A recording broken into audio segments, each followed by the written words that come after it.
go to the 8K guys. We have Brian Harmon, Tony Finau, Kyle Stanley, Jim Furyk, Bubba Watson, Zach Johnson, Kevin Tway, Daniel Summerhays, and Chad Campbell are who our options are there. I think the one golfer that should be talked about first before anyone else in this 8K range would be Bubba Watson at 8,400. Mr. Pink Balls himself. He and Leishman are pretty much the course history kings here. Yeah. Bubba Watson definitely having the better course history, I would definitely say. I mean, the last 5 years, he has 25th, a win, 31st, 4th, and 2nd at this course. So he certainly has the course history going for him. Right. And yeah, I mean, what are your thoughts on what are your thoughts on Watson this week? I don't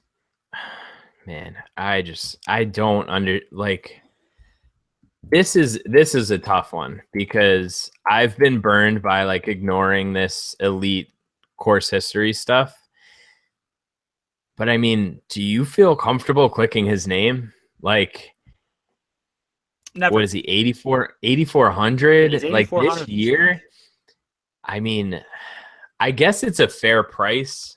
But realistically, I do think that it's a pretty fair price. Like it's in line with his Vegas odds and whatever else. But like, can I honestly click on that guy and be like, oh, I'm gonna throw him into a cash lineup? I really don't think I can. I really don't. I don't care about ownership. I don't care about course history.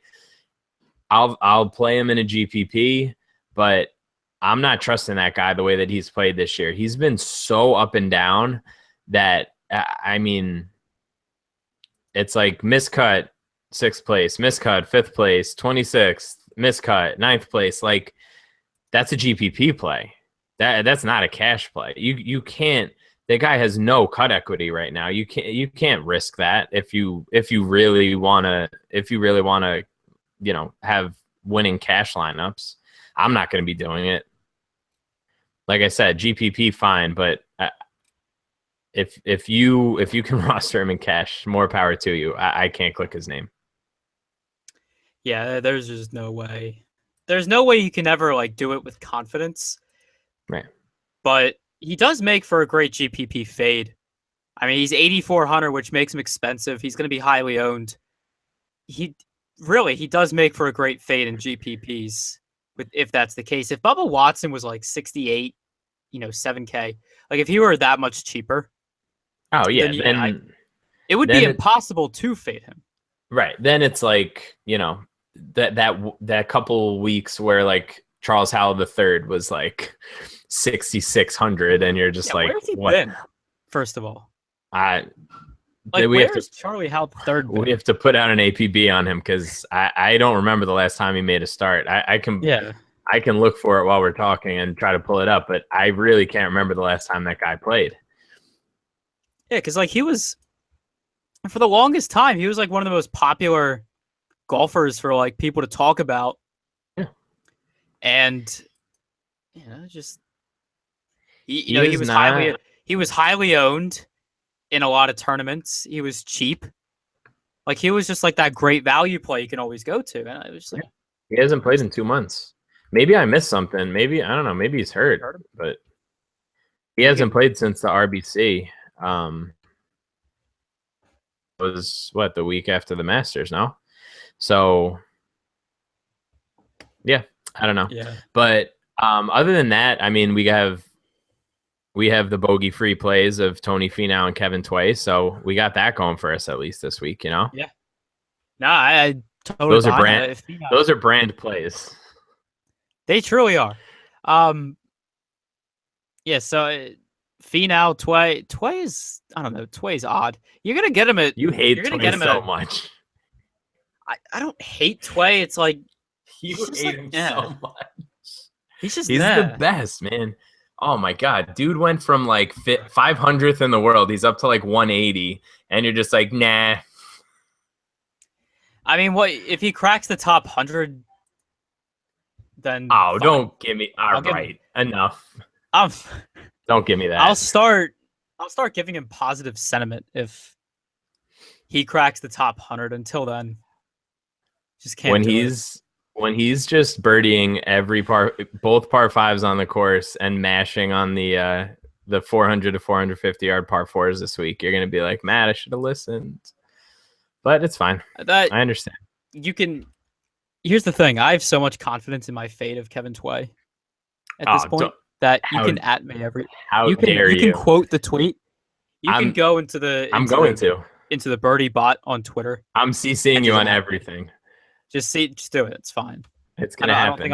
I don't think I'll get like a ton of notifications over the weekend, but you're gonna be blowing up. You're gonna think that you went viral for something. That's the game I guess we're playing now. Kids like actually he's my age. I thought he was a little younger than that. But he played this 3 years ago and he was 26th. That's not terrible. He's had some pretty good form recently. So I mean we're joking around about it, but I think he could be an interesting play this week. There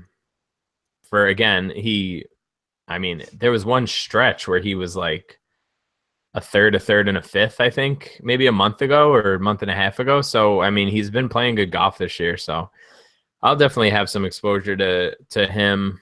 I'll definitely have Finau in my cash lineups. I think he's going to be – I'm hoping that the Bubba chalk kind of eats into the Finau chalk a little bit because they're similarly priced, but I don't think that's really going to happen.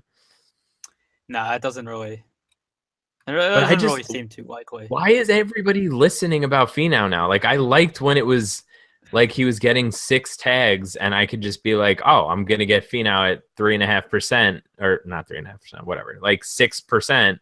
And, he's going to like T18 or whatever. But those days are gone, Evan. We've been doing this pod for too long and now they're all gone. Long gone at this point. I'm not touching Daniel Summerhays. He did okay here last year, but he was god awful before that. He's been too up and down recently for me, and nobody's talking about him, so there's no point. But as we keep going, we're gonna get into some names in a minute. I'm just letting you know. I want to hear these names. Yeah, I want to hear these names. We're getting there. As the voice just crackles. That's all right. You're still a young buck. It happens. That's very true. So yeah, that's pretty much the 8K range there.